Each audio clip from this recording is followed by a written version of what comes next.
Alhamdulillahi Rabbil Alamin wa bihi nasta'inu ala umurid dunya waddin. Wassalatu wassalamu ala asrafil anbiya'i wal mursalin Sayyidina wa maulana Muhammadin wa ala alihi wa ashabihi ajma'in wa man tabi'ahum bi ihsanin ila yaumiddin. Asyhadu an la ilaha illallah al-malikul haqqul mubin wa asyhadu anna Muhammadan abduhu wa rasuluhu as-sadiqul wa'dil amin. Ma'ahaikum bitahiyatil islamiyah, tahiyatin thayyibatin mubarakah, tahiyatin minandillahi, tahiyati alil jannah. Assalamualaikum warahmatullahi wabarakatuh. Puji syukur kehadirat Allah Subhanahu wa taala atas limpahan karunia-Nya pada sore yang indah ini. Allah menghimpun kita di rumah-Nya. Mudah-mudahan setiap langkah yang kita tempuh menuju ke tempat ini tiap tapaknya menggugurkan dosa-dosa kita, meninggikan derajat kita di sisi Allah Subhanahu wa taala, dan menjadi pemudah jalan kita semua menuju ke surga.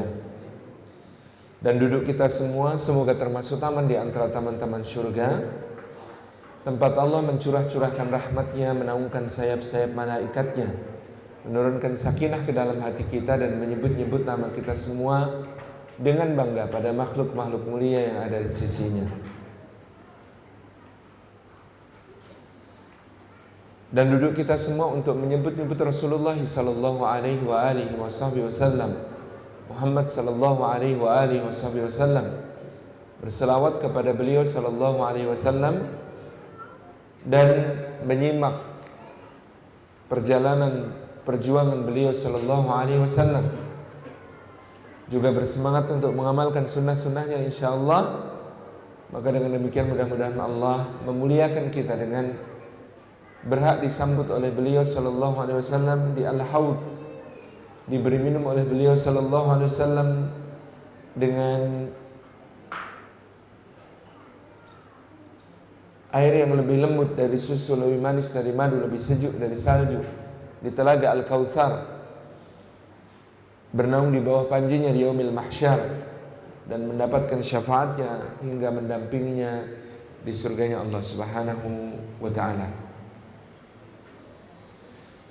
Bapak, Ibu, dan rekan-rekan yang disayang oleh Allah Subhanahu wa ta'ala, pada pertemuan yang lalu kita sudah membahas pembelaan Allah Azza wa Jalla kepada Rasulnya sallallahu alaihi wasallam yang mendapatkan pendustaan, yang mendapatkan fitnah-fitnah, tuduhan-tuduhan yang sangat keji, sebagai orang gila, sebagai penyihir, sebagai penyair, sebagai dukun, dan perkataan-perkataan yang tidak patut lainnya. Juga berbagai macam intimidasi kepada beliau sallallahu alaihi wa alihi wasallam.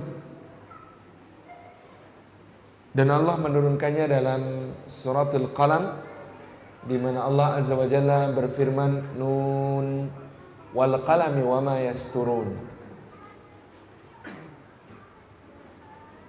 Nun yang sebagian ulama menafsirkannya sebagaimana menafsirkan huruf-huruf lain yang ada dalam Al-Quran Al-Karim, bahwasanya hanya Allah Subhanahu wa ta'ala yang mengetahui maknanya, tafwid kepada Allah Subhanahu wa ta'ala tentang maknanya. Sebagian menyampaikan tentang makna nun sebagai huruf yang agung, yang dengan huruf nun ini kata-kata dalam bahasa Arab baik isim maupun fi'il mengalami perubahan-perubahan makna yang signifikan. Ini diantara keutamaan huruf nun. Demikian pula ada yang menyampaikan nun adalah nama ikan yang tinggal di kedalaman lautan, yang dulu pernah menelan Nabiullah Yunus alaihi salam, sehingga beliau disebut sebagai Dhunnun. Dan ini adalah juga pengingat bagi Rasulullah sallallahu alaihi wasallam untuk tetap istiqomah dan teguh di dalam berdakwah, agar tidak sebagaimana Yunus alaihi salam yang pada satu saat beliau khilaf sehingga meninggalkan kaumnya dalam keadaan marah. Wa dhannuni id dhahaba mughadhiba, dan ingatlah Yunus alaihi salam ketika dia pergi dalam keadaan marah. Ini pergi dalam keadaan marah kepada kaumnya, dalam keadaan meninggalkan tugas dakwah sebelum diizinkan oleh Allah Subhanahu wa taala. Ini menjadi pelajaran penting bagi semua dai, terlebih-lebih Rasulullah sallallahu alaihi wasallam untuk selalu istiqamah. Wal qalam, demi pena, makhluk yang pertama diciptakan oleh Allah Subhanahu wa taala, dan dengannya Allah allamal insana ma lam ya'lam, mengajarkan kepada manusia segala apa yang belum diketahuinya dengan al-qalam itu. Dan al-qalam ini adalah yang menulis atas perintah Allah segala ketentuan Allah Azza wa Jalla tentang makhluknya dari awal zaman sampai akhirnya setelah dia diciptakan. Wa ma yasturun, dan demi apa yang ditulis, demi apa yang ditulis oleh pena tersebut yang tersimpan di Lauhil Mahfuz, demikian pula pena-pena yang digunakan manusia. Dan apa-apa yang ditulis oleh pena yang digunakan manusia itu adalah pelajaran penting yang harus diambil ibrahnya, sebagaimana juga malaikat-malaikat Allah yang mulia telah menulis lembaran-lembaran tentang catatan amal perbuatan manusia yang kelak akan dibuka di yaumil hisab, tentang mereka yang kitab itu telah membuat takjubnya orang-orang yang ingkar dan bermaksiat kepada Allah, sebagaimana disebutkan dalam suratul Kahfi, ya mali hadzal kitab la yughadiru saghiratan wala kabiratan illa ahsaha. Aduhai kitab macam apa ini yang ternyata meliput semua hal yang ada di dalam kehidupan, kecil maupun besar, semuanya terliput tanpa kecuali, tidak meninggalkan sedikit pun, tidak melewatkan sedikit pun, tidak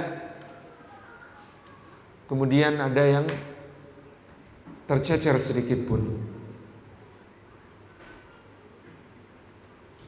Kemudian Allah Subhanahu wa taala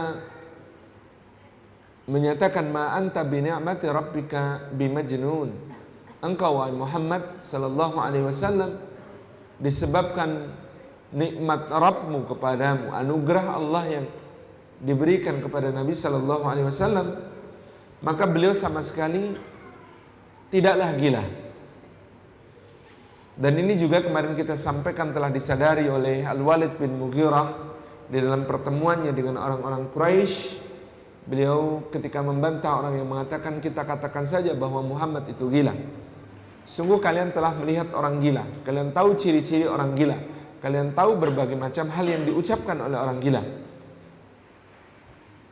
Tetapi tanda-tanda kegilaan tidak ada sama sekali pada diri Muhammad sallallahu alaihi wasallam. Sama sekali tidak ada tanda-tanda kegilaan tersebut. Memang Allah telah menjamin, ma anta bi ni'mati rabbika bimajnun. Sungguh wahai Muhammad, engkau ini disebabkan oleh nikmat Allah Subhanahu wa taala kepadamu, engkau sama sekali tidaklah gila. Engkau sama sekali tidaklah terganggu akalmu, tertutup akalmu. Maka orang gila itu disebut majnun. Kata janna dalam bahasa Arab artinya menutup. Kalau kita ingat dalam ayat yang bicara tentang Ibrahim alaihissalam, falamma janna alaihil lail, ketika malam menutupinya, ketika malam menjadikan semuanya gelap dan orang tidak bisa melihat apa yang ada di sekitarnya. Maka jin adalah makhluk yang tidak terlihat. Jin itu makhluk yang tidak terlihat. Kalau ada orang bisa melihat jin, itu bukan kelebihan, itu kekurangan. Jadi kalau ada orang bisa melihat jin, itu bukan kelebihan, itu kekurangan. Karena jin maknanya adalah tidak terlihat. Sebagaimana pula janin, satu asal kata juga, janin itu juga belum terlihat. Gitu. Janin berada dalam perut ibu, dia tidak terlihat. Disebut sebagai jannah karena kebun itu lebat, sampai sinar matahari kesulitan untuk menembusnya. Disebut junnah ittakhadhu aymanahum junnatan fasaddu an sabilillah, karena dipakai untuk menutupi tubuh dari serangan lawan. Junnah artinya perisai. Mereka telah mengambil sumpah-sumpahnya sebagai perisai untuk menutupi dirinya, gitu ya, dari apa-apa yang kemudian dilihat oleh orang-orang mukmin. Ini tentang orang-orang munafik yang kemudian mereka menyimpangkan dari jalan Allah Subhanahu wa taala. Jadi perisai itu disebut junnah karena dipakai untuk menutup, gitu ya. Majnun, kenapa disebut majnun? Karena akalnya tertutup. Akarnya nggak kelihatan fungsinya. Itu majnun.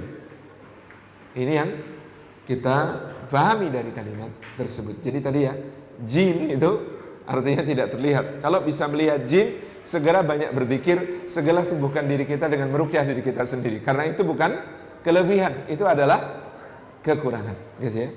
Karena seharusnya manusia tidak melihat jin. Jin melihat manusia, tapi manusia tidak melihat jin.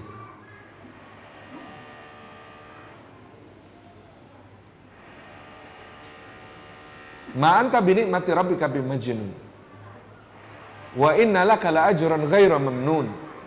Dan sesungguhnya engkau wahai Muhammad, bagimu terdapat pahala yang tidak pernah putus. Man itu artinya putus. Mamnun, manna memutus. Mamnun itu ghairu mamnun, tidak terputus. Karena Rasulullah sallallahu alaihi wasallam adalah yang memulai segala macam ibadah yang benar kepada Allah Subhanahu wa taala. Maka semua umat yang mencontoh ibadah beliau sallallahu alaihi wasallam, sallu kama raaitumuni usalli, salatlah sebagaimana kalian melihat aku salat. Khudhu anni manasikakum, ambil dariku manasik-manasik ibadah kalian. Semua yang mengamalkan itu, maka dia berhutang kepada Rasulullah sallallahu alaihi wasallam. Maka setiap umat ini mengamalkan semua amalan ibadah, maka pahalanya juga menjadi pahala Rasulullah sallallahu alaihi wasallam. Ghairu mamnun, tidak akan berhenti pahala itu sampai hari kiamat, selama ada orang yang beramal dengan amalan yang dicontohkan oleh beliau sallallahu alaihi wasallam.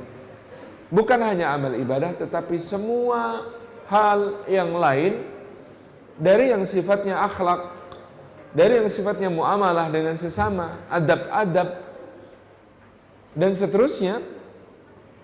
Bagaimana Allah mengatakan, yatlu alaikum ayatina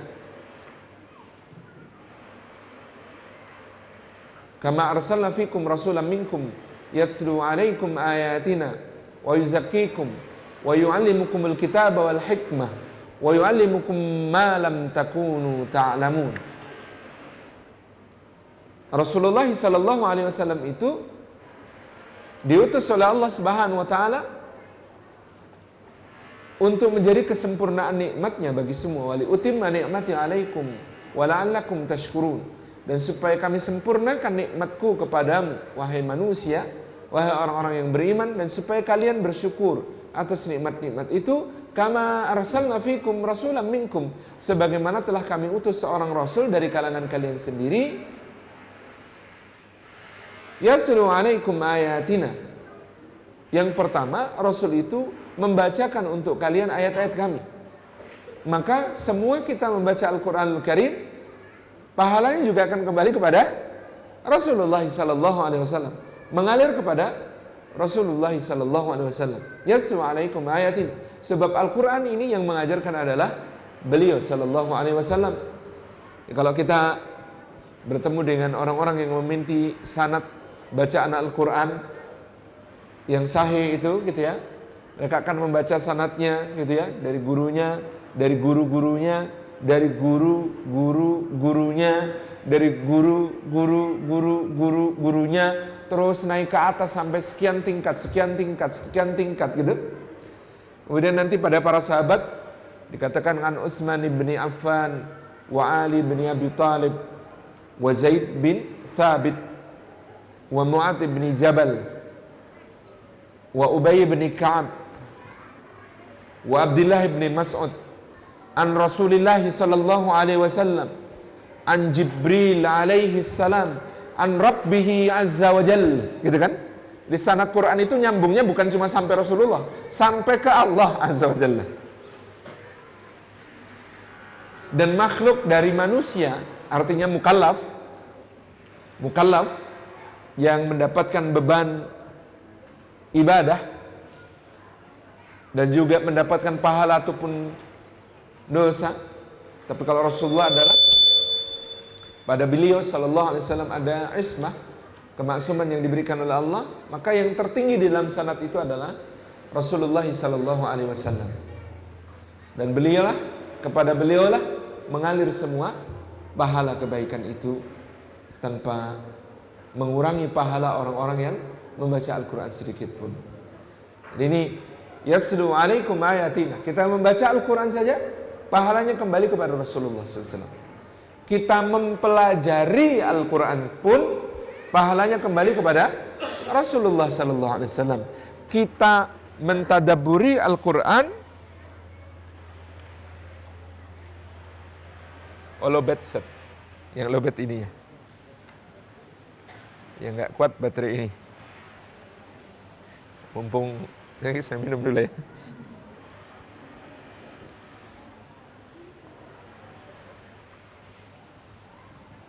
Lowbat set. Oke. Pas. Kita mentadabburi Al-Quranul Karim pun pahalanya kepada Rasulullah sallallahu alaihi wasallam. Itu ya. Kita mengamalkan Al-Quranul Karim pun maka pahala itu kembali kepada Rasulullah sallallahu alaihi wasallam. Ghairu mamnun.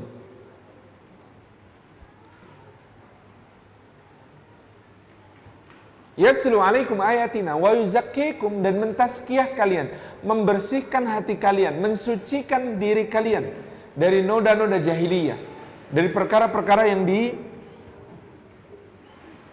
dilarang oleh Allah Subhanahu wa taala, dari segala hal yang membuat kita kotor lahir maupun batin. Rasulullah sallallahu alaihi wasallam adalah yang mengajarkan untuk membersihkannya, mentazkiyahnya dari dalam diri kita semua.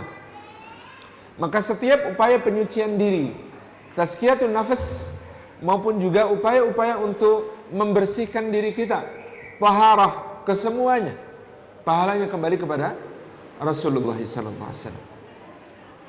Wa yu'allimukumul kitaba wal hikmah, dan Rasulullah itu juga mengajarkan kepada kalian Alkitab, Al-Quranul Karim, wal hikmah, sunnah-sunnah beliau, dan segala hal yang memberi manfaat kepada kita, maka pahalanya juga kembali kepada Rasulullah sallallahu alaihi wasallam. Ketika kita mengamalkannya, ketika kita mengajarkannya ulang, ketika kita kemudian menjadikannya sebagai bahan untuk berbincang-bincang, bertaklim, sampai pada apapun yang kita lakukan terhadap ilmu tersebut, maka kembali pahalanya kepada Nabi sallallahu alaihi wasallam. Wa yu'allimukum ma lam takunu ta'lamun, dan mengajarkan kepada kalian apa-apa yang belum kalian ketahui. Maka segala pengetahuan yang berasal dari Rasulullah sallallahu alaihi wasallam yang bermanfaat, pengetahuan itu dengan diamalkan maupun diajarkan ke semuanya, wa inna laka la ajran ghairu mamnun, dan sungguh bagi engkau wahai Muhammad terdapat pahala yang tidak putus-putusnya. Maka jika kita ingin mendapatkan pahala yang tidak putus-putusnya pula, sebagaimana Rasulullah sallallahu alaihi wasallam, jadilah orang yang menghidupkan sunnah-sunnah kebaikan ketika sunnah-sunnah kebaikan itu asing bagi suatu masyarakat. Man sanna fil islami sunnatan hasanatan falahu ajruha wa ajru man amila biha ila yaumil qiyamah. Siapa yang mengamalkan satu sunnah kebaikan, lalu dengan itu dia diikuti oleh masyarakat, diikuti oleh orang lain, sunnah itu lalu hidup karena dia yang menghidupkan, maka baginya pahala beramalnya sendiri itu, juga pahala orang-orang yang mengikutinya terus menerus tanpa henti ditambahkan kepadanya sampai yaumil qiyamah. Jadi memperbanyak menghidupkan sunnah-sunnah kebaikan ini adalah sesuatu yang yang mulia. Ini adalah sesuatu yang besar. Demikian pula mengajarkannya, mengajarkan sunnah-sunnah kebaikan, sebagaimana Rasulullah Sallallahu Alaihi Wasallam mengajarkannya kepada para sahabat radhiyallahu anhum ajma'in. Antum di Bali punya kesempatan untuk menghidupkan sunnah yang sangat banyak. Antum tinggal di tempat di mana ada peluang-peluang untuk menghidupkan sunnah yang banyak, dan itu adalah peluang untuk wa innalaka la ajran ghairu mamnun. Sesungguhnya bagimu terdapat pahala yang tiada putus-putusnya. Sunnah dari Rasulullah SAW itu sangat banyak, gitu ya. Menghidupkan sunnah dengan syiar, misalnya sunnah bersiwak setiap kali akan memasuki masjid, setiap kali akan sholat. Sunnah bersiwak ketika akan bertemu dengan keluarga dan istri. Ini sunnahnya Rasulullah SAW. Sunnah, menghidupkan sunnah dengan gitu ya, memangkas kumis, memelihara jenggot di tengah masyarakat yang asing dengan hal tersebut. Ini juga adalah bagian dari ihya'us sunnah, menghidupkan sunnah. Menghidupkan sunnah berpakaian yang syar'i di tempat di mana gitu ya, jarang orang berpakaian syar'i. Menghidupkan sunnah, memakai hal-hal yang disukai oleh Rasulullah SAW. Begitu luas ya pemaknaan terhadap wa yu'allimukumul kitab wal hikmah wa yu'allimukum ma lam takunu ta'lamun. Mengajarkan kepada kalian kitab dan hikmah, mengajarkan kepada kalian segala sesuatu yang belum kalian ketahui. Wa innalaka la ajran ghairu mamnun. Maka dengan itu akan beroleh pahala yang tiada putus. Wa innaka la ala khuluqin azim. Dan Allah Subhanahu wa taala mempersaksikan dari atas langit tentang akhlak Rasulullah sallallahu alaihi wasallam, wa innaka la ala khuluqin azim, dan sungguh engkau wahai Muhammad benar-benar berada di atas akhlak yang sangat agung. Ibunda kita Aisyah radhiyallahu anha ditanya, wahai ibunda, bagaimanakah akhlak Rasulullah sallallahu alaihi wasallam itu? Maka ibunda kita mengatakan, apakah kalian tidak membaca Al-Quran? Allah taqra'ul Quran. Apakah kalian tidak membaca Al-Quran? Karena khuluquhul Quran, karena sesungguhnya akhlak beliau sallallahu alaihi wasallam adalah Al-Quranul Karim. Kemudian di kesempatan yang lain ibunda kita Aisyah ditanya lagi, bagaimanakah akhlak Rasulullah sallallahu alaihi wasallam? Maka ibunda kita Aisyah radhiyallahu anha menjawab, apakah kalian tidak membaca ayat wa innaka la'ala khuluqin adzim, dan sungguh engkau Muhammad berada di atas akhlak yang sangat agung. Engkau wahai Muhammad berada di atas akhlak yang sangat agung. Wahai ibunda, kata orang-orang kepada Aisyah radhiyallahu anha, berikanlah contoh kepada kami bagaimana keagungan akhlak Rasulullah sallallahu alaihi wasallam itu. Maka ibunda kita Aisyah menceritakan pada suatu hari, aku membuatkan makanan untuk Rasulullah sallallahu alaihi wasallam, dan demikian pula Hafsah membuatkan makanan untuk Rasulullah sallallahu alaihi wasallam. Maka aku berkata kepada pelayanku, kepada budakku, kata Aisyah, jika nanti Hafsah datang duluan membawa makanannya, maka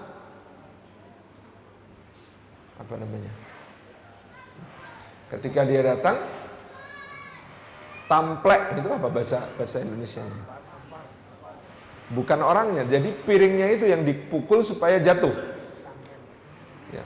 Pukul piringnya sampai jatuh dan pecah ketika dia mendatangi Rasulullah sallallahu alaihi wasallam. Itu. Maka budak itu melakukan apa yang diperintahkan ibunda kita Aisyah radhiyallahu anha, sehingga Hafsah terkejut dan menangis dan kemudian kembali ke rumah. Maka Rasulullah sallallahu alaihi wasallam langsung menuju kepada piring yang telah terbanting jatuh dan pecah itu, mengumpulkannya, kemudian membersihkan makanannya, memasukkannya kembali ke dalam wadah, lalu kemudian dia berkata kepada budakku, carilah pengganti piring yang serupa dengan ini kepada Aisyah. Jika dia tidak memilikinya, datanglah kepada ayahnya. Jika ayahnya tidak memilikinya, datanglah kepada Bani Taim, kepada kabilahnya. Kemudian didatangkanlah piring itu karena aku memilikinya, kata Aisyah. Kemudian Rasulullah meletakkan kembali makanan yang tadi jatuh itu ke dalam piring. Lalu dia datang ke rumah Hafsah radhiyallahu anha, menyerahkan kembali makanannya. Kemudian beliau tidak berkata apa-apa kepadaku, tidak memarahiku, tidak menegurku, tidak mempermalukanku, tidak mengolok-olokku. Ini yang dikatakan oleh ibunda kita Aisyah radhiyallahu anha. Wa innaka la'ala khuluqin 'adzim. Aisyah ditanya oleh seorang putranya, putra dari saudarinya, ini Asma, namanya Urwah bin Zubair. Kepada ibunda kita Aisyah dia bertanya, wahai ibunda, kabarkanlah kepada kami hal yang menakjubkan tentang Rasulullah sallallahu alaihi wasallam. Maka ibunda kita Aisyah radhiyallahu anha mengatakan, kana kullu amrihi ajaba. Bagaimana aku akan mengabarkan kepadamu satu hal yang menakjubkan, sementara Rasulullah sallallahu alaihi wasallam itu seluruh perkaranya menakjubkan. Kemudian Urwah mengatakan, ceritakanlah satu hal kepada kami tentang itu. Ibunda kita Aisyah radhiyallahu anha bercerita, pada suatu hari beliau berada di dalam rumahku dan kami sudah berbaring di pembaringan. Kulit kami telah saling menempel satu sama lain. Kemudian beliau sallallahu alaihi wasallam berbisik ke telingaku, wahai Aisyah, berkenankah engkau, relakah engkau, ridhakah engkau kalau malam ini aku gunakan untuk beribadah kepada Rabbku azza wa jalla. Kata Aisyah radhiyallahu anha, ya Rasulullah, sesungguhnya aku ini suka jika engkau berada di dekatku, tetapi aku juga suka kalau engkau beribadah kepada Rabbmu. Kemudian Rasulullah bangkit berdiri, beliau mengambil air wudhu, kemudian beliau salat malam dan menangis terseduh-seduh sampai kaki beliau pecah, sampai beliau melaksanakan salat itu sampai Bilal mengumandangkan azan awal. Beliau membaca ayat yang beliau ulang-ulang dan membuat beliau terus menangis sampai kaki beliau pecah, sampai beliau mengakhiri salatnya justru ketika Bilal mengumandangkan azan awal. Inilah keagungan akhlak Rasulullah sallallahu alaihi wasallam. Mau salat malam saja, mau qiyamul lail saja, minta izin sama istri. Karena kullu amrihi ajaba, maka semua urusannya Rasulullah itu menakjubkan. Kita kadang-kadang pergi mancing nggak izin, dicari-cari orang rumah, HP-nya dimatikan. Subhanallah, Rasulullah qiyamul lail saja izin kepada istri. Ini menunjukkan akhlak yang menakjubkan. Wa innaka la'ala khuluqin 'adzim. Dan sungguh engkau wahai Muhammad sallallahu alaihi wasallam berada di atas akhlak yang mulia. Inilah akhlak Rasulullah, yaitu bahwa setiap kali Al-Quran memerintahkan sesuatu atau memberikan gambaran sesuatu atau memuji sesuatu, maka Rasulullah SAW menjadi orang yang paling bersemangat untuk mengamalkannya. Dia ada Quran itu kan ada perintah. Nah, perintah ini memang dilaksanakan. Rasulullah melaksanakan perintah itu bergegas. Tapi ada sesuatu yang hanya disebut, yang tingkatnya lebih rendah daripada perintah, cuma disebut. Tetapi Rasulullah juga sangat suka mengamalkannya. Dan ada sesuatu yang hanya dipuji. Di dalam Al-Quran disebut sebagai sebuah hal yang terpuji saja. Dan Rasulullah SAW juga mengamalkannya. Ini adalah beliau Sallallahu Alaihi Wasallam. Kapan saja Al-Quran melarang sesuatu, demikian pula beliau adalah orang yang paling bersemangat untuk meninggalkannya. Pada sesuatu yang dicela Al-Quran, sebegitu pula beliau tinggalkan. Bukan cuma yang dilarang, tetapi sesuatu yang dicela oleh Al-Quran. Dan pada sesuatu yang didiamkan oleh Al-Quran Karim, maka beliau melakukannya secara proporsional, tidak melampaui batas, tidak berlebih-lebihan.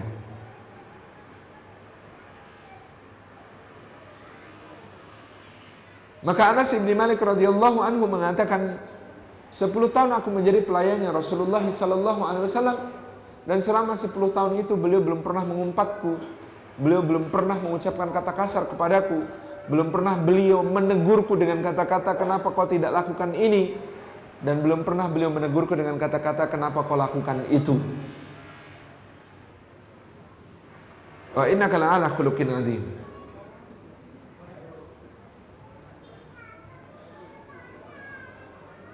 Kata Anas bin Malik lagi, Rasulullah SAW adalah orang yang paling baik akhlaknya. Beliau tidak pernah mengenakan pakaian dari sutra,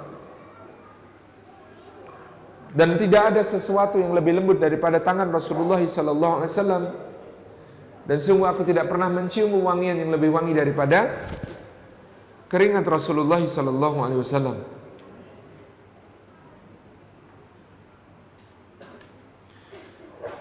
Aisyah radhiyallahu anha dalam Musnad Ahmad dikisahkan menyatakan adalah Rasulullah SAW tidak pernah memukul keluarganya, istri-istrinya, anak-anaknya sama sekali.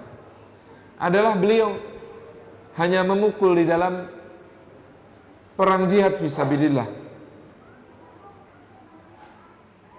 Tidaklah beliau diberikan pilihan kecuali memilih yang paling ringan karena kecintaan beliau kepada umatnya.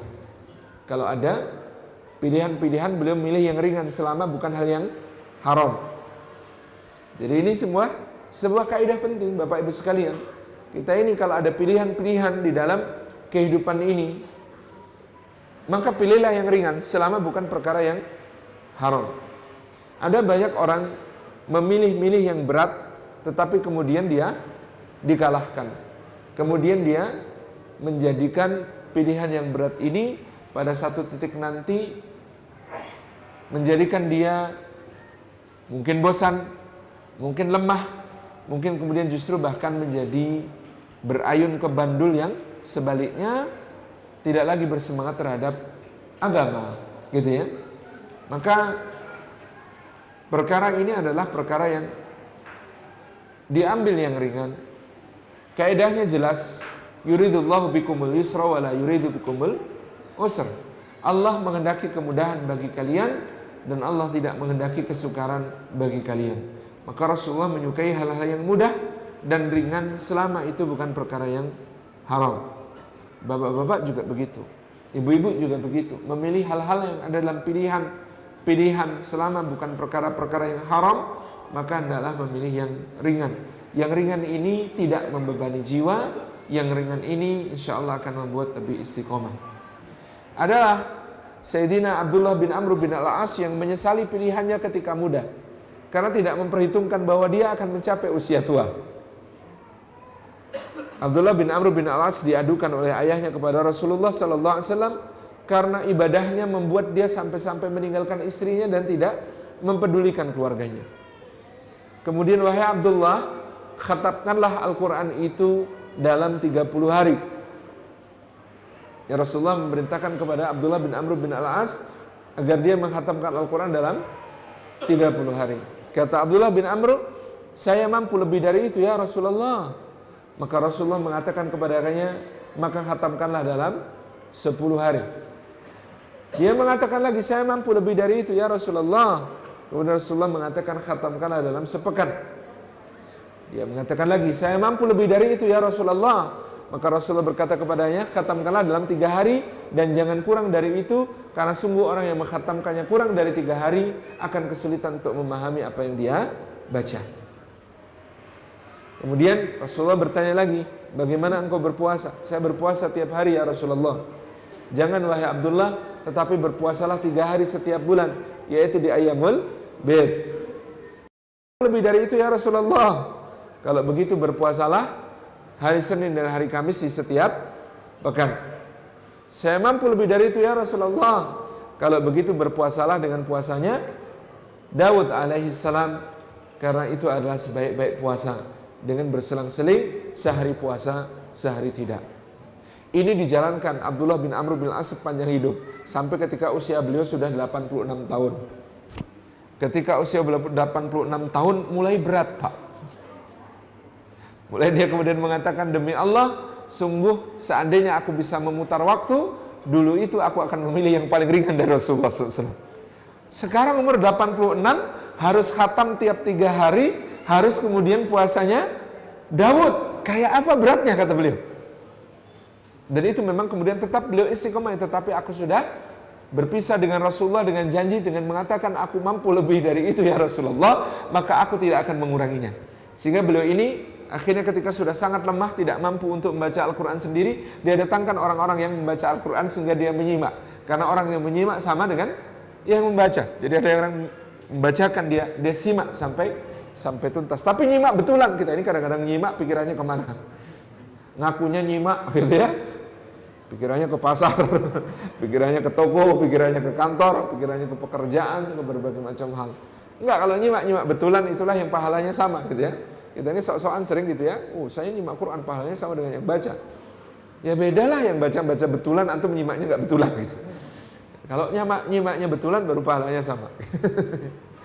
Guru saya Ustaz Salahuddin Al-Hafidh itu mengatakan, wah saya tuh paling tidak setuju kalau dikatakan orang yang menyimak bacaan Quran pahalanya sama dengan yang membaca. Yang membaca suara betulan gitu. Effortnya betulan, penghayatannya betulan kata beliau. Ya itu kalau yang nyimak juga betulan gitu ya.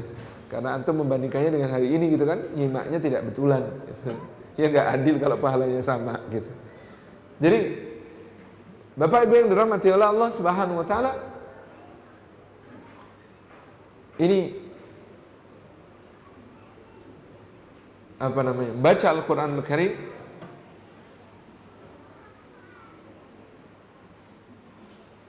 yang dilakukan oleh Abdullah bin Amr bin Al-As radhiyallahu anhuma ini dilakukan dengan cara demikian. Puasa, nah ini yang berat kata beliau. Puasa nggak bisa diwakilkan. Kalau baca Al-Quran bisa dibacakan orang. Kalau puasa, nah itu tetap beliau laksanakan. Maka kadang-kadang beliau tidak mampu, tidak kuat gitu ya berpuasa hari itu, beliau batalkan, tapi hari berikutnya beliau puasa 2 hari langsung untuk ganti puasa yang ditinggalkan. Ini saking inginnya istiqomah dan tidak ingin mengurangi amal salehnya sedikit pun dari sejak berpisah dengan Rasulullah SAW, seperti dilakukan oleh Abdullah bin Amr bin Al-As. Ini kenapa kemudian kita ini memilih yang ringan supaya bisa istiqomah sampai akhir hayat. Kalau mau nambah, nanti justru kalau sudah akhir hayat itu. Jadi lebih baik sekarang ringan istiqomah, ambil yang mudah istiqomah, ambil yang sedikit istiqomah gitu ya. Tetapi nanti kemudian kita bisa meningkatkannya di akhir-akhir gitu ya, daripada sekarang banyak tapi makin menurun. Ini jangan sampai terjadi. Kalau minimal istiqomah, minimal sama terus amal kita ini kita pertahankan. Kalau nggak bisa, mending sekarang ambil yang ringan-ringan dulu gitu ya. Ambil yang ringan-ringan dulu, tapi lakukan sepenuh hati. Sesuatu yang ringan, dilakukan sepenuh hati gitu ya, itu lebih bermakna daripada memaksakan diri melakukan berbagai macam hal yang berat, tetapi ternyata kita belum bisa untuk kemudian mempertahankannya, keistiqomahannya nanti di waktu-waktu yang akan datang. Jadi beramal soleh itu juga harus visioner. Lihat-lihat nanti kalau umur 50, 60 kuat apa enggak. Gitu ya. Ya memang ada logika, amal itu sekarang yang penting kesempatan, mumpung ada kesempatan lakukan. Itu juga kemudian dibolehkan kalau niatnya begitu. Tapi amalan-amalan mahdoh ini yang kita ingin istiqomahkan sampai akhir hayat kita, ikutilah manhaj Rasulullah SAW. Selama bukan yang haram, pilihlah yang ringan. Selama bukan perkara yang dilarang Allah, pilihlah sesuatu yang lebih mudah untuk dilakukan. Wa innaka la'ala khuluqin adzim.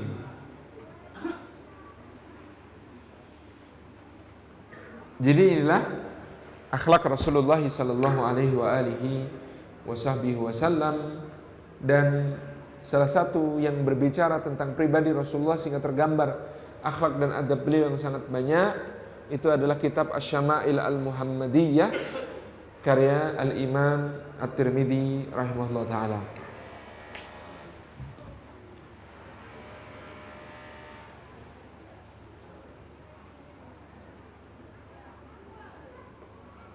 Allah kemudian mengatakan, nah kita kemarin memasuki ayat kelima ini, fasatu basiru wa yubsirun. Kata Allah Subhanahu wa taala, fasatu basiru, maka kamu akan melihat wahai Muhammad, wa yubsiruna, dan mereka pun akan melihat. Bi ayyikumul maftun, tentang siapa di antara kalian yang sebenarnya terfitnah. Para ulama memaknai kata maftun ini adalah pilihan kata yang dipilih oleh Allah untuk mewakili kata yang sama dengan yang tadi dituduhkan kepada Rasulullah SAW, yaitu majnun. Bi'ayyikumul maftun, yakni bi'ayyikumul majnun. Siapa di antara kalian, engkau atau mereka kah yang gila sebenarnya? Kamu akan melihat kelak, mereka pun akan melihat buktinya. Siapa di antara kalian yang terfitnah? Jadi makna maftun menurut para mufassir lebih luas daripada sekedar majnun. Kalau majnun ini gila dohir, memang gila schizofrenik, gangguan kejiwaan yang benar dialaminya. Tapi kalau maftun itu lebih luas. Maftun itu semua gangguan kejiwaan. Kalau majnun itu gila, tapi kalau maftun semua gangguan kejiwaan, termasuk bingung, termasuk waham. Waham itu delusi, menganggap sesuatu dengan keyakinan yang sangat keliru. Sebenarnya gitu ya. Waham, termasuk maftun ini adalah orang yang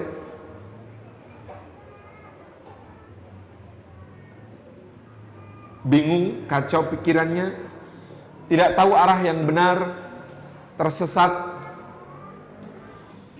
Ini adalah makna dari maftun yang sangat luas. Fasatu besiru wa yubsirun. Ada harinya Allah akan menegakkan hujah, wahai Muhammad, tentang siapa sebenarnya yang terfitnah, siapa sebenarnya yang gila. Dan lebih luas dari gila itu adalah mengalami gangguan jiwa, apapun itu. Engkau ataukah mereka, Allah akan memperlihatkannya.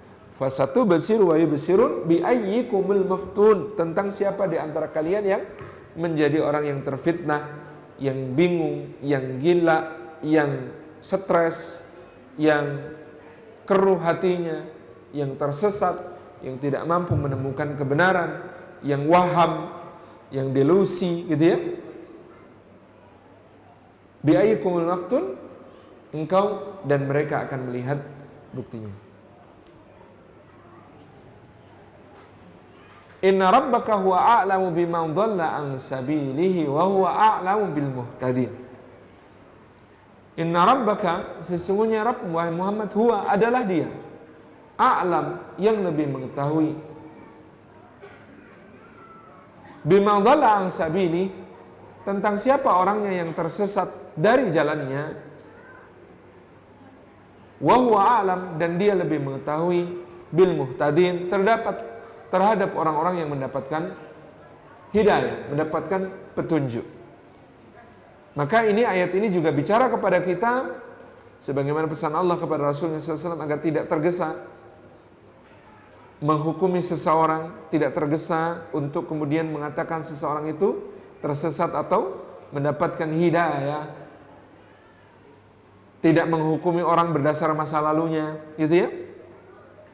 Tidak bisa menentukan kita ini siapa yang berada di surga, siapa yang berada di neraka. Sama sekali bukan haknya kita. Inna rabbaka huwa a'lamu bima dhalla an sabilihi wa huwa a'lamu bil muhtadin. Apalagi kalau engkau tidak, orang kafir itu lebih-lebih lagi tidak punya hak untuk kemudian menentukan siapa yang mendapatkan petunjuk, siapa yang kemudian menjadi orang-orang yang sesat dari jalan Allah Subhanahu wa ta'ala. Apalagi ngasih gelar, gitu ya. Kalau kita baca surah An-Nisa ayat 51 itu kan lucu. Alam tara ilal ladina utu nasiban minal kitab. Tidakkah kamu perhatikan hai Muhammad, sebagian orang yang telah diberi sebagian dari Alkitab, yang dimaksud adalah Yahudi Bani Nadir ketika itu, yang mereka setelah perang Uhud ini keliling kepada Quraisy, Ghatafan, Qudza'ah, Kinanah, dan berbagai macam suku-suku Arab untuk mengatakan kepada mereka, wa qalu lilladina kafaru haula'i, gitu ya, ahda sabila minal mu'minin. Kemudian mereka mengatakan tentang orang-orang yang kafir itu sebagai inilah orang yang lebih mendapatkan hidayah jalannya daripada orang-orang yang mengatakan mereka adalah orang-orang beriman, yaitu Rasulullah sallallahu alaihi wasallam dan para sahabat itu. Jadi Yahudi Bani Nadir ini dumeh punya Alkitab gitu ya. Dumeh punya Alkitab, seluruh bangsa Arab menghormati mereka sebagai pemilik kitab dan pemilik risalah karena nabi-nabi dulu dari Bani Israel. Lalu Yahudi Bani Nadir ini kemudian yang keliling memprovokasi orang Quraisy, orang Ghatafan, orang Kinanah, orang Qudaa dengan mengatakan kamu ini lebih mendapatkan petunjuk, agama kamu lebih baik daripada agamanya Muhammad gitu. Kamu ini lebih pantas dapat gelar sunan gitu ya. Santri gitu ya. Subhanallah. itu kok ya sejak zaman Rasulullah kok sudah ada gitu. Bani Nadir ini keliling provokasi begitu caranya gitu. Subhanallah. Ini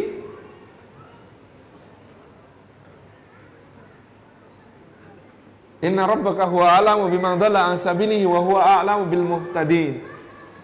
Sungguhnya Rabbmu itu lebih mengetahui siapa yang mendapatkan hidayah dan siapakah yang tersesat dari jalan Allah Subhanahu wa taala. Fala tuzakku anfusakum. Maka bagi kita salah satu iktibarnya adalah fala tuzakku anfusakum. Maka jangan kalian menganggap diri kalian itu suci. Maka jangan kalian itu merasa diri kalian benar. Maka jangan kalian merasa diri kalian yang paling berada di atas kebenaran. Maka jangan kalian merasa diri kalian itu pasti masuk surga, yang lain ahli neraka. Fala tuzakku anfusakum, kata Allah Azza wa Jalla. Jangan kalian mensucikan diri kalian, sesungguhnya Allah lebih mengetahui siapa yang tersesat, siapa yang mendapatkan petunjuk. Jelas. Kalau kita ingin mendapatkan petunjuk, maka ikutilah perilaku orang-orang yang mendapatkan petunjuk. Siratal ladzina an'amta alaihim. Dan kalau kita takut untuk mendapatkan kesesatan, maka hindarilah jalan kesesatan dan jalan orang yang dimurkai oleh Allah Subhanahu wa taala. Ghairil maghdubi alaihim waladdallin. Bukan jalannya orang yang kau murkai, bukan jalannya orang yang sesat. Maka kita ini selalu saya ingatkan pada diri saya terutama, jangan sampai memiliki perasaan-perasaan dan mewarisi kata-kata yang kata-kata itu adalah kata-kata yang dimurkai dan kata-kata yang sesat. Contoh, ana khairum minhu, saya lebih baik daripada dia. Ucapannya siapa? Iblis. Ketika melihat penciptaannya Adam alaihissalam. Maka kalau kita ngaji, hindarkan perasaan semacam ini. Lu makin ngaji kok makin ana khairum minhu, ini bermasalah.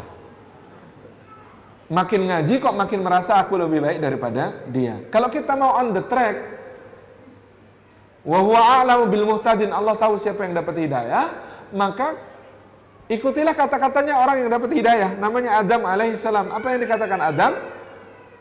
Rabbana zalamna anfusana wa illam taghfir lana wa tarhamna lanakunanna minal khasirin. Itu kata-katanya Adam. Kalau kita nggak ingin berada dalam kesesatan dan kemurkaan Allah Subhanahu wa taala, maka hindarilah kata-kata yang dari orang yang dimurkai oleh Allah Subhanahu wa taala. Misalnya, ana rabbukumul a'la. Ucapannya siapa? Fir'aun. Aku adalah Rabbmu yang paling tinggi. Aku ini Tuanmu yang paling tinggi. Tidak kudapati bagimu Tuhan selain aku. Tidakkah kamu perhatikan sungai Nil mengalir di bawah kakiku?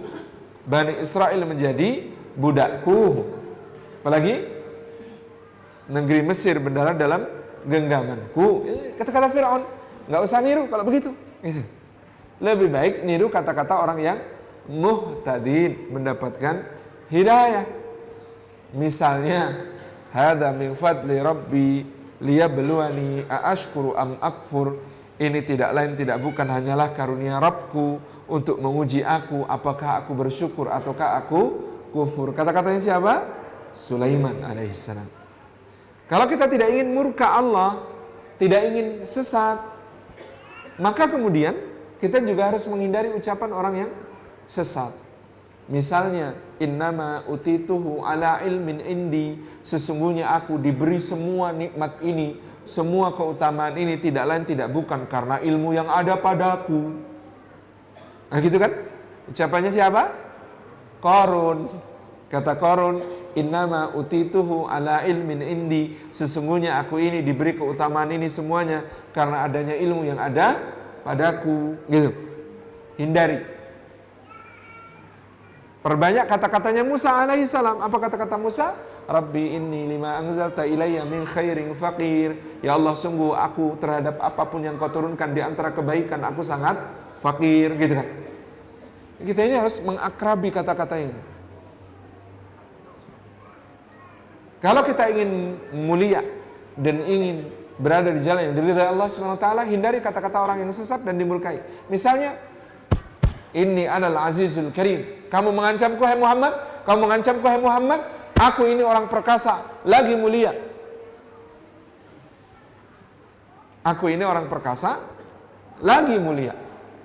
Udah perkasa, mulia pula. Kata-katanya siapa?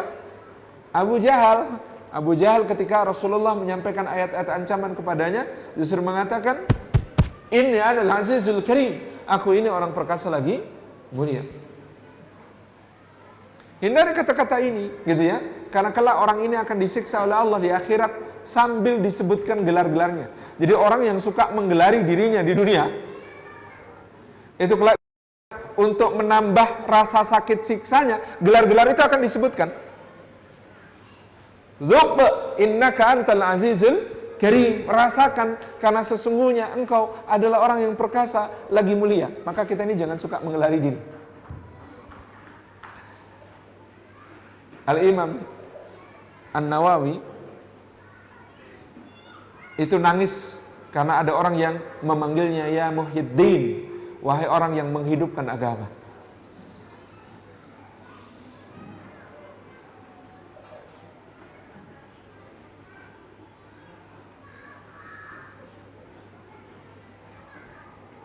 Syekh Muhammad Yasin Al-Fadani rahimahullah ta'ala, yang oleh para ulama sezamannya dikenali musnidud dunya, musnid, pemilik sanadnya seluruh dunia. Beliau kalau dengar ada orang memanggil begitu, uskut, uskut, uskut, diam. Syekh Muhammad bin Shalih Al-Utsaimin dalam satu muhadarah, MC-nya mengatakan,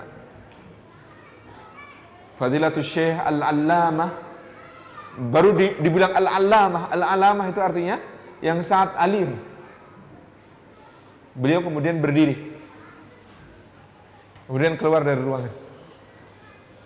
Dan orang-orang menyusulnya, bertanya, kenapa ya Syekh? Kalau masih kalian panggil aku Allamah, aku tidak akan duduk di sana.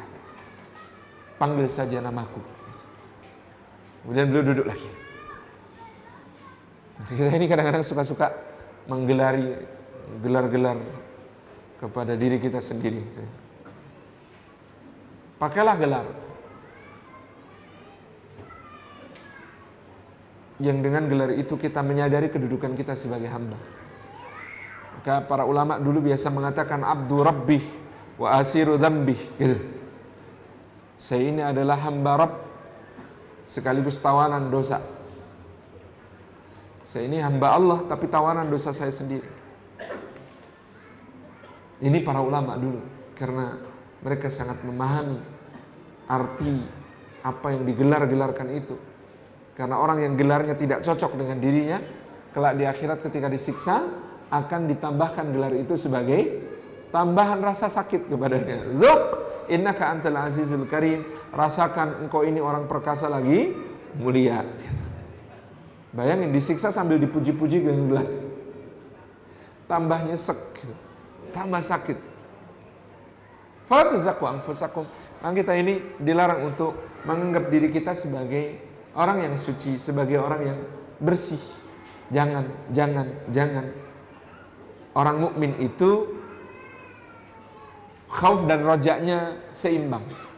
Orang mukmin itu khauf dan rojaknya seimbang. Di mukmin itu yakin Allah Maha Pengampun, iya kan? Ketika dia berdosa, dia yakin Allah Maha Pengampun. Lalu dia bertobat. Tapi sesudah dia bertobat, jangan terlalu yakin bahwa tobatnya diterima, gitu. Jadi, kamu berdosa, iya, ya Allah, saya diampuni apa enggak ya? Oh, wajib harus yakin Allah Maha Pengampun, ya kan? dosa saya banyak sekali. Iya, rahmat Allah lebih luas daripada dosa kita. Itu optimisme ketika akan bertaubat itu wajib dihidupkan. Gak boleh putus asa. Imam Hasan al-Basri ditanya seseorang, ya Imam, saya ini berdosa lalu taubat, tapi kumat lagi, dosa lagi, terus taubat lagi. Habis taubat, kegoda temen, ikut lagi maksiat, terus taubat lagi. Habis itu, tapi tergoda lagi, terus maksiat lagi, terus taubat lagi. Apakah saya masih bisa mendapatkan ampunan Allah? Sementara Allah mengatakan bahwa taubat yang diterima itu adalah dari orang yang mengamalkan keburukan bijahalatin, karena nggak ngerti, karena nggak sengaja, karena kemudian dia melakukannya karena kebodohannya, belum ngerti kalau itu dosa, lalu habis itu nggak ngulangin lagi. Yang begitu kan yang dijamin Allah diampuni. Lah kalau saya ini gimana? Dosa tobat, dosa tobat, dosa tobat, dosa tobat, nggak berhenti berhenti ya Imam. Apa jawaban Imam Hasan al-Basri? Masya Allah, tabarak rahman. Kata Imam Hasan al-Basri, menurutmu siapakah yang membisikkan ke dalam dadamu bahwa engkau tidak perlu bertaubat karena taubatmu tidak diterima? Kira-kira yang akan bisikkan begitu siapa? Syaitan. Yang memutus harapan kita untuk diampuni Allah itu syaitan. Syaitan ya Imam. Terus menurutmu apa yang dibisikkan syaitan itu benar atau salah? Salah. Ya sudah, berarti gimana? Ya udah, setiap dosa taubat gitu aja. Ya kalau bisa jangan dosa, gitu ya. Mencegah lebih baik daripada mengobati. Kata Ibnu Qayyim al-Jauziyah, dosa itu kayak luka. Dosa itu kayak luka. Makin banyak lukanya, peluang matinya makin gede. Makin banyak lukanya, peluang binasanya makin besar. Gitu ya. Kalau bisa jangan dosa. Tapi penting untuk diingat, kita ini perlu beristighfar ketika merasa berdosa. Tapi jauh lebih perlu lagi beristighfar kalau merasa tidak berdosa. Karena merasa tidak berdosa itu adalah dosa yang lebih dosa daripada dosa. Gitu. Jadi, merasa tidak berdosa itu adalah dosa yang lebih dosa daripada dosa. Gitu. Subhanallah. Gitu. Kita hidup di zaman akhir ini zaman istighfar seharusnya. Kenapa? Karena istighfar kita masih perlu diistighfari, taubat kita masih perlu ditaubati. Ya Allah, kemarin saya taubat, nah, itu perlu ditobati lagi taubatnya itu. Gitu.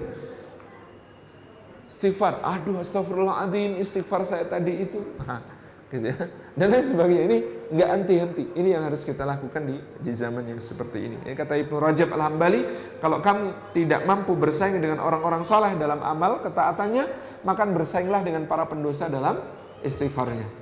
Bersainglah dengan para pendosa dalam istighfarnya. Fala tuzakku anfusakum. Inna rabbaka huwa a'lamu biman dhalla an sabilihi wa huwa a'lamu bil muhtadin. Sesungguhnya Rabbmu itulah yang lebih mengetahui siapa yang menyimpang. Dhalla itu arti asalnya adalah menyimpang, sesat dari jalan Allah Subhanahu wa ta'ala, dan dia lebih mengetahui siapakah yang mendapatkan petunjuk. Maka jangan menghukumi orang karena masa lalunya. Ada orang yang berniat membunuh Rasulullah SAW, sekarang duduk berbaring mesra di sampingnya, tidur berbaring mesra di sampingnya. Itulah Sayyidina Umar bin Khattab radhiyallahu anhu. Jangan menghukumi orang karena garis keturunannya. Musuh Al-Quran salah satu yang paling berat, yang ucapannya sangat mempengaruhi orang-orang kafir untuk tetap kafir, namanya Walid bin Mughirah. Tapi Walid bin Mughirah itu punya anak namanya Khalid bin Walid, yang menjadi pedang Allah yang dihunusnya kepada orang-orang kafir, gitu ya. Jangan menghukumi orang dari apa yang dimilikinya. Sepatu emasnya Fir'aun ada di neraka, sandalnya Bilal ada di surga, gitu ya. Pilih sepatu emas apa sandal? Sepatu emasnya Cristiano Ronaldo aja disumbangin ke Gaza, gitu ya. Jadi biar nggak ke neraka, sumbangin ke Gaza. Kita doakan dapat hidayah. Kita doakan orang-orang yang menurut kita dalam pandangan kita baik ini dapat hidayah. Ini termasuk amal Rasulullah SAW. Rasulullah itu bahkan mendoakan dapat hidayah pada Abu Jahal dan Umar bin Khattab radhiyallahu anhu. Dan Allah memilih Umar bin Khattab radhiyallahu anhu. Jadi memuji orang yang belum kenal Allah, masih kafir, tapi adil, ini juga bagian dari akhlak Islam. Rasulullah itu memuji Najasyi Asamah ketika belum masuk Islam dengan kata-kata huwa malikun la yudlamu ahadun indah. Yang namanya Najasyi Asamah itu adalah raja yang di sisinya tidak didolimi seorang pun. Kita muji misalnya Justin Trudeau, Perdana Menteri Kanada, yang dengan begitu welcome-nya menyambut pengungsi-pengungsi Suriah, yang memperlakukan dengan adil, yang kemudian melindungi komunitas muslim di Kanada, yang datang langsung ke lokasi masjid di Kanada yang dibakar, menyampaikan pidato yang sangat mengharukan, yang sangat baik. Yang seperti itu kan sebaiknya didoakan dapat hidayah. Meskipun Donald Trump juga gitu ya, itu kayak negaranya sebelahan, pemimpinnya tuh bertolak belakang gitu ya. Justin Trudeau ini ternyata punya nenek buyut orang Nias dari Indonesia.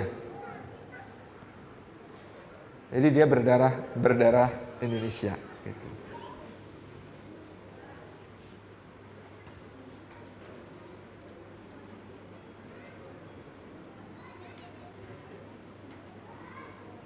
Jadi ini pentingnya kita, Bapak Ibu yang dirahmati Allah Subhanahu wa taala, untuk memperhatikan betul pesan kepada Rasulullah sallallahu alaihi wasallam ini.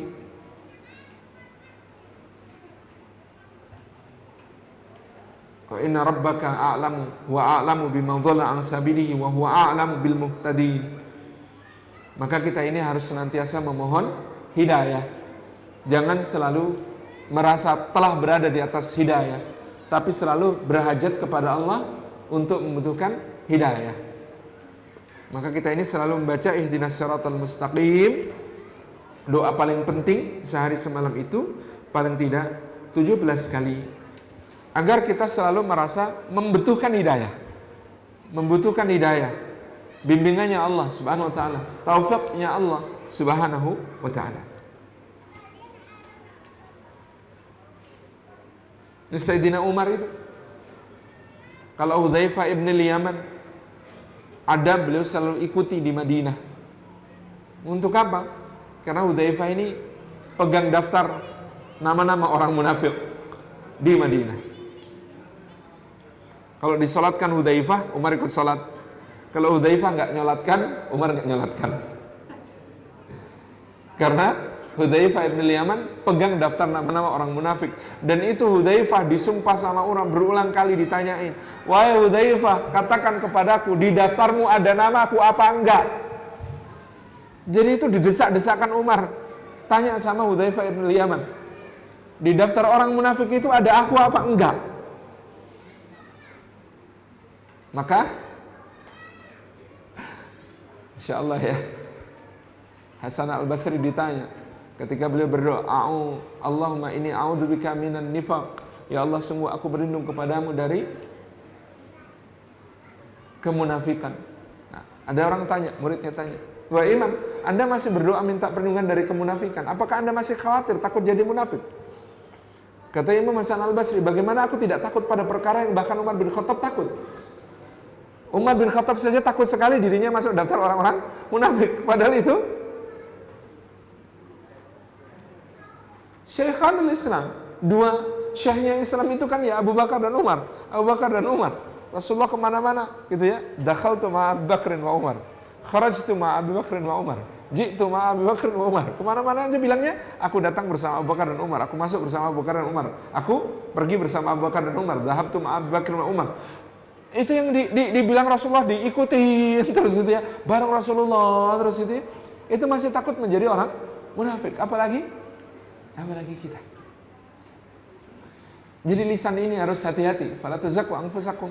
Kita jangan mudah-mudah menyebut orang munafik itu. Ini tuduhan berat. Gitu ya. Meskipun kalau memang takyin jelas kelihatan sifat-sifat itu melekat pada yang bersangkutan, itu Kita tidak perlu mencap orangnya, tetapi mengatakan pada perilaku ini, pada peristiwa ini ada tanda-tanda kemunafikan yang tampak. Gitu.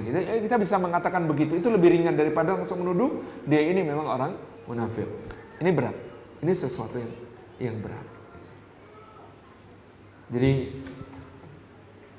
kalau ada ayat tentang munafik itu, cara mencari kesalahan pertama-tama itu bukan dengan teropong, tapi pakai cermin. Cara kita mencari kesalahan itu, alat untuk mencari kesalahan itu yang paling penting bukan teropong, tapi cermin. Jadi alat untuk mencari kesalahan yang paling penting itu bukan teropong, melainkan cermin. Masya Allah. Fala tuti'il mukadzibin, ayat ke-8. Allah Subhanahu wa taala mengatakan, maka engkau wahai Muhammad jangan mentaati orang-orang yang mendustakan. Kalau Rasulullah SAW seorang yang akhlaknya luhur, dibela oleh Allah Azza wa Jalla dari tuduhan-tuduhan orang-orang yang musyrik kepada Allah Subhanahu wa taala, dari musuh-musuh dakwahnya, maka Rasulullah SAW juga harus menjaga dirinya. Dari mana? Satu, fala tuti'il mukadzibin. Jangan kamu wahai Muhammad mentaati orang yang mendustakan kebenaran. Lah iya loh. Wong larangannya jelas, jangan mentaati orang yang mendustakan kebenaran. Lah kok mau dijadikan gubernur?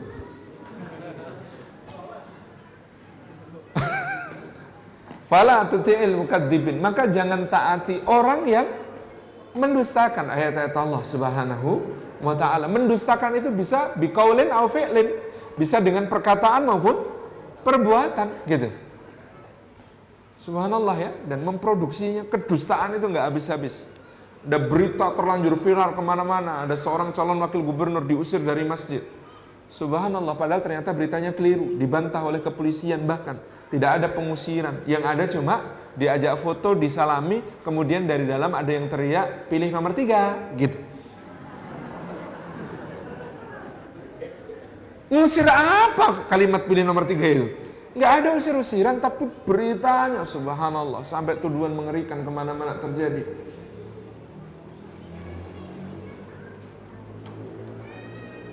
Terusir kan?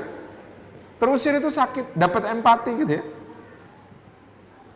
Padahal selama masa pemerintahan gubernur yang itu, yang terusir dari rumahnya 300.000 orang. Digusur dengan berbagai macam alasan, dipindah ke rumah susun, nyewanya ternyata harganya dinaikkan gitu ya. Fasilitasnya nggak dapat, tempat pekerjaan nggak ada.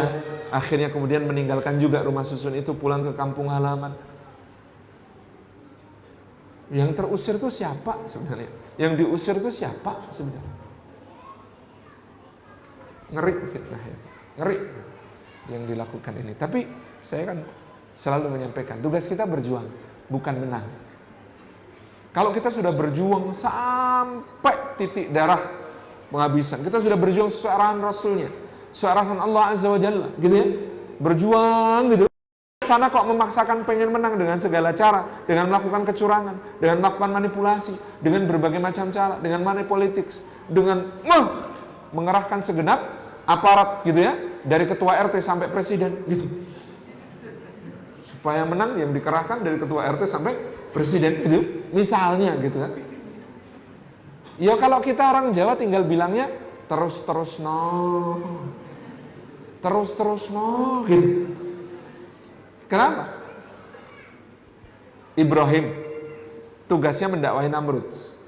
Sampai pada titik level tertinggi yang bisa beliau lakukan adalah mendebat. Debat dengan Namrud. Habis itu dia diusir, dibuang dari negerinya Namrud. Dan Namrud meneruskan kejahatannya yang bersih maharajalela. Ibrahim dari kejauhan cuma bilang terus no. Siapa yang menghancurkan Namrud? Allah. Pakai apa? Nyamuk. Simple bagi Allah. Ketika Musa alaihissalam berdakwah, tugasnya mendakwai Firaun dengan kata-kata yang lembut, qaulan layyinan. Dakwahi dengan lembut. Mudah-mudahan dia ingat atau takut. Itu kan perintah Allah. Habis itu tugasnya mimpin Bani Israel. Ketika Fir'aun makin jahat, makin sulit diingatkan, bahkan mengejar Bani Israel hendak membinasakan mereka. Dari seberang Laut Merah, Musa dalam bayangan saya juga cuma mengatakan terus gitu. Siapa yang menghancurkan Fir'aun? Allah. Pakai apa? Sesuatu yang tadi dia banggakan mengalir di bawah kakinya. Apa itu? Air. Simple sekali. Talut, tugasnya apa? Mimpin pasukan, berjihad fisabilillah. Orangnya berapa? Nggak banyak. Sudah nggak banyak, di jalan ada air sungai mengalir, itu dijadikan ujian pula sama Allah.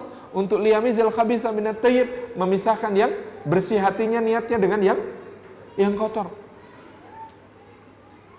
Di situ, di sungai itu, Masya Allah ya, ternyata orang yang di dalam hatinya memperturutkan syahwat sekecil apapun, padahal ini cuma syahwat, minum loh. Itu oleh Allah akan diminggirkan. Minggir, kamu gak layak ikut barisan ini. Kenapa? Masih memperturutkan syahwat. Padahal syahwat minum, apalagi syahwat yang lain.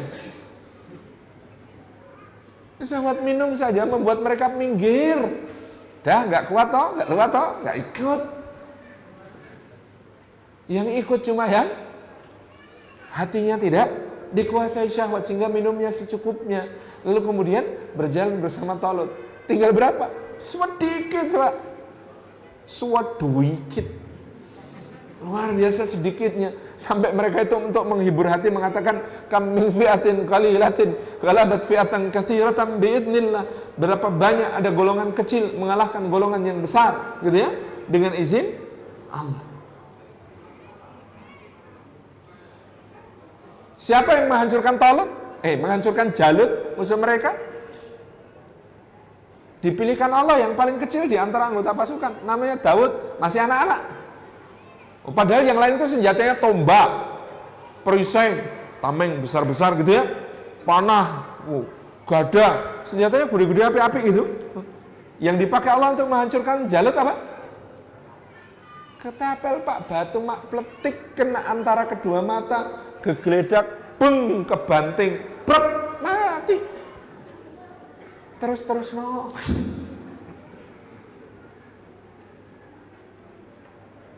Rasulullah SAW dalam perang Ahzab, tugasnya ngapain Pak? Bertahan, gali kondaknya, gitu ya, perkuat pertahanan Madinah, bertahan di dalam, sabar aja gitu. Lihat pasukan pengepung 12.000 orang, terus no, gitu. Dengan cara apa Allah menghancurkan? Yang paling lembut Pak, angin. Hancurnya pasukan Ahzab itu karena angin. Bubar Pak, kena angin dingin. Angin. Abraha datang bawa tentara, wajahnya gede-gede gitu. Abdul Muthalib, ana rabbul ibil wa Ka'bah laha rabbun. Saya cuma pemilik unta, Ka'bah punya pemilik. Saya tak ngurusin unta aja, Ka'bah biar diurus sama pemiliknya. Naik ke atas bukit bermunajat kepada Allah, itu juga bilangnya juga terus no. Siapa yang menghancurkan? Menghancurkan pasukan gajah? Allah. Pakai apa? Burung kecil Pak. Kecil. Ababil itu bukan nama burung ya. Ababil itu artinya berbondong-bondong. Meskipun mereka kecil. Dan cuma pakai kerikil Pak. Padahal senjatanya Abraha, ada ketapel-ketapel raksasa yang bisa melontarkan batu gede-gede. Gitu kan. Mana? Apa kalimat syiar kita kali ini? Terus no. Enak jadi orang mukmin itu, tugasnya itu berjuang. Berjuang itu lebih besar dari keberhasilan. Sa'i itu lebih mulia daripada Zam-Zam Pak. Sa'i itu lebih mulia dari Zam-Zam, iya enggak? Sa'i itu rukun. Zam-Zam minumnya sunnah. Perjuangannya bolak-balik enggak menghasilkan itu lebih dimuliakan Allah daripada hasilnya, karena hasil yang ngasih Allah. Berjuang itu lebih besar daripada keberhasilan. Kalau kita berjuang, sudah berjuang gitu ya. Ala inna nasrullahi qarib. Pertolongan Allah dekat. Tenang aja. Terus loh. Mau tak tulis nanti itu. Terus loh gitu. Fala tuti'il mukadzibin. Maka wahai Muhammad, jangan ikuti orang-orang yang telah mendustakan ayat-ayat Allah. Waddu law tudhinu fayudhinun. Sebagian mufassir menunjukkan ayat ini merujuk kepada Utbah bin Rabi'ah dan Syaibah bin Rabi'ah. Mereka menginginkan supaya kamu melunak terhadap perjuanganmu, maka mereka juga akan melunak terhadap dirimu. Kalau kamu memperlunak perjuanganmu, kompromi dengan mereka, maka mereka akan memperlunak sikap kepadamu. Allah memperingatkan, pada satu kondisi tertentu, jangan kompromi, Pak. Waddu, mereka menginginkan, lau tudhinu, kalau kamu melunak, maka mereka akan fayudhinun, melunak juga kepadamu. Utbah ini diriwayatkan menemui Rasulullah SAW, menawarkan, wahai Muhammad, kenapa kamu ini? Apakah kamu ini gila? Apakah kamu ini sakit? Kalau kamu sakit, kami akan carikan tabib. Apa kamu pengen kawin? Istrimu kan sudah tua, sudah mau meninggal. Kami carikan gadis tercantik seluruh Arab, kami nikahkan kepadamu. Apa kamu itu pengen harta? Biar ini para pemuka Quraisy semuanya bagi dua hartanya, dikumpulkan, biar dikasihkan kepadamu. Apa kamu ini kedudukan? Oke, kalau begitu kami angkat engkau seperti kakekmu dulu, pemimpin tertinggi kota Makkah. Tapi tolong Muhammad, jangan hina Tuhan-Tuhan kami, jangan hinakan sesembahan kami, jangan lecehkan agama kami, jangan sebut kami ini musyrik, jangan sebut kami ini orang-orang yang rendah. Mau Pak ditawari begitu? Kompromi. Waddu lau tudhinu fayudhinu. Enggak boleh. Fala tuti'il mukadzibin. Jangan kamu taati mereka. Utbah bin Rabi'ah datang lagi satu kali. Wahai Muhammad, mana yang lebih baik? Kamu atau kakekmu? Mana yang lebih baik? Kamu atau bapakmu? Kalau mereka lebih baik, kakekmu, bapakmu tidak pernah menghina ajaran nenek moyang kami, tidak pernah menghina syiar-syiar kami. Itu bapakmu, itu kakekmu. Mereka memang lebih baik daripada kamu. Macam-macam yang diomongkan. Rasulullah menghormati. Dia lebih tua, didengarkan oleh Rasulullah, disimak dengan baik. Setelah selesai, ya Abul Walid, kata Rasulullah SAW, apakah engkau sudah selesai? Sudah. Duduklah, karena aku tadi sudah mendengarkanmu, maka sekarang aku minta kamu dengarkan aku. Adil, kata Utbah bin Rabi'ah. Lalu Rasulullah bacakan ayat-ayat Al-Quran, dia dengarkan. Pulang itu kayak orang kesurupan. Ini tadi Muhammad ngomong apa? Dahsyat Dia yang diomongin Muhammad ini nggak mungkin kata-katanya sendiri. Bawahnya kokoh, atasnya memberikan buah. Dahsyat ini kata-kata Muhammad ini. Udah deh. Akhirnya ketemu orang-orang Quraisy yang mengutus dia. Bagaimana hasilnya? Kamu berhasil mengintimidasi Muhammad supaya menghentikan dakwahnya. Gini kata Utbah bin Rabi'ah. Ku beritahu kalian, sebaiknya kalian nggak usah musuhin Muhammad lagi. Dulu. Gimana maksudnya? Begini, kalau dia memang akan hancur binasa, biar dia dihancurkan, dibinasakan oleh orang-orang Arab yang lain. Jangan kita kotori tangan kita dengan darah kekerabatan dan nasab Muhammad yang nasab mulia di Bani Hashim dan Bani Muthalib. Tapi kalau Muhammad nanti ditakdirkan berjaya, menang urusannya, aku jamin untuk kalian, kemenangannya, kejayaannya akan menjadi kemenangan dan kejayaan pula bagi kalian. Abu Jahal bilang apa? Tambah satu lagi yang kena sihir. Ini pendapatku, kata Utbah. Terserah kalian. Tapi inilah berbahayanya punya teman jelek, Pak. Pada waktu perang Badar, pasukan perang Badarnya Quraisy akan diberangkatkan itu, Utbah dan Syaibah bin Rabi'ah itu sudah menyatakan diri nggak akan ikut. Kami nggak mau ikut memerangi Muhammad. Kalian berangkat saja. Apa yang dilakukan Abu Jahal? Beli pakaian gamis baru untuk perempuan, baju yang sangat cantik berenda-renda, hiasannya warna-warni. Mereknya bukan Full Heart, kalau Full Heart lebih bagus. Terus baju perempuan yang warna-warni meriah ini dikirim kepada Utbah. Tulisan di ucapan selamatnya, selamat memakai bajumu. Memang kamu layaknya pakai beginian. Dikirim baju perempuan, tersinggung dia. Dibabat baju perempuan itu pakai pedang, kemudian dia langsung pakai baju besinya, berangkat paling depan di perang Badar. Ini bahayanya punya teman jelek. Provokatif lagi temannya gitu. Apa yang terjadi Bapak Ibu yang dirahmati Allah? Utbah bin Rabi'ah, Syaibah bin Rabi'ah, anaknya Walid bin Utbah adalah korban pertama yang tumpah darahnya di perang Badar. Dihajar oleh Hamzah bin Abdul Muthalib, Ali bin Abi Thalib, dan Ubaidillah bin Haris bin Abdul Muthalib. Itulah yang menjadikan Hindun binti Utbah sangat dendam kepada Hamzah bin Abdul Muthalib, sehingga di perang Uhud, perang berikutnya, dia memerintahkan Wahsy membunuh Hamzah, dan kemudian dia membedah dadanya dan mengunyah-ngunyah jantung Hamzah radhiyallahu anhu. Ini Pak, gara-gara punya teman jelek.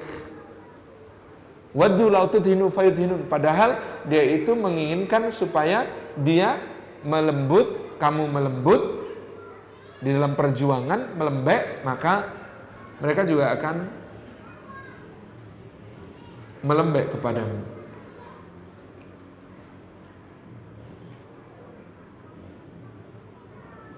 Wala tuti kulla hallafim mahin.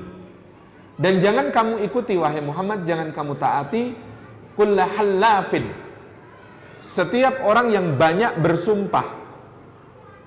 Banyak bersumpah. Ciri jelek yang dulu disematkan orang Arab adalah orang yang banyak sumpah. Dikit-dikit sumpah, dikit-dikit sumpah. Sesuatu itu kalau banyak jadi murah. Di mana-mana sesuatu itu kalau banyak menjadi murah, kecuali akhlak. Akhlak itu makin banyak makin mahal. Tapi di mana-mana sesuatu itu kalau makin banyak makin murah. Beras kalau pasaran lagi banyak gitu ya, panen lagi banyak, lagi musimnya, maka jadi murah. Duren kalau lagi musimnya jadi murah gitu ya. Segala sesuatu kalau banyak itu murah, kecuali akhlak. Kalau akhlak makin banyak makin mahal. Gitu ya. Insyaallah. Jadi kalau orang sumpahnya banyak, berarti sumpah bagi dia adalah perkara yang murah. Orang kok dikit-dikit sumpah, dikit-dikit sumpah, berarti dia sama sekali tidak menghormati sumpah. Dikit-dikit janji, dikit-dikit janji, berarti dia tidak menghormati janji sebenarnya. Ini wala tuti kulla hallaf. Jangan kamu ikuti orang yang banyak bersumpah, mahin, lagi dia itu hina.